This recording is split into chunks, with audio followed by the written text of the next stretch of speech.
AB Siddiqur রহমানের পক্ষ থেকে শহীদ জব্বারের শহীদ মিনারে ফুল দিয়ে শ্রদ্ধা জানান গফরগাঁও পাগলা থানা বিএনপির সকল অঙ্গ সংগঠনের নেতৃবৃন্দ। বিস্তারিত থাকছে মনিরুজ্জামানের প্রতিবেদনে। এ সময় সংক্ষিপ্ত আকারে বক্তব্য রাখেন গফরগাঁও সাবেক যুগ্ম আহ্বায়ক শাহ আব্দুল আল মামুন এবং ৬ নম্বর রাওনা ইউনিয়ন সাবেক ভারপ্রাপ্ত চেয়ারম্যান মোফাজ্জল হোসেন। আরও বক্তব্য রাখেন তাঁতি দলের সভাপতি রমজান মোল্লা ও মুক্তা, লিটন মিয়া এবং যুবদল নেতা শরীফ মিয়া ও খায়রুল বাশার সহ সকল শ্রেণী পেশার মানুষ। গফরগাঁও উপজেলা বিএনপি গফরগাঁও উপজেলা পুরো তাঁতি দলের পক্ষ থেকে আমাদের গভীর শ্রদ্ধা সংগ্রামী নেতৃবৃন্দ, আমরা যে জাতি ভাষার জন্য জীবন দিতে পারে সেই জাতি পৃথিবীতে অনেক কিছু করতে পারে। আমাদের এই জাতি বারবার দেখিয়ে দিয়েছে যে কীভাবে গণতন্ত্র ফিরিয়ে আনতে হয়, কীভাবে ভাষা ফিরিয়ে আনতে হয়, কীভাবে দেশ স্বাধীন করতে হয়।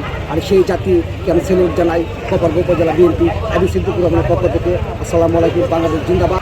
প্রাঙ্গণে আমরা দাঁড়িয়েছি, আমার নেতা জনাব এবি সিদ্দিকুর রহমানের পক্ষ থেকে আমরা এসেছি।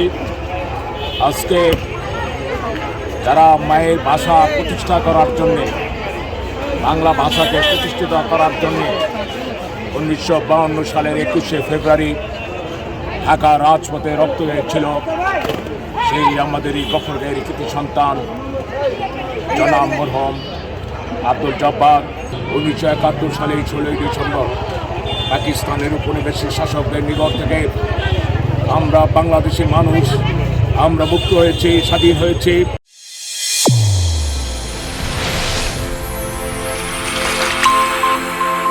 চ্যানেল A1 হৃদয়ের স্পন্দন।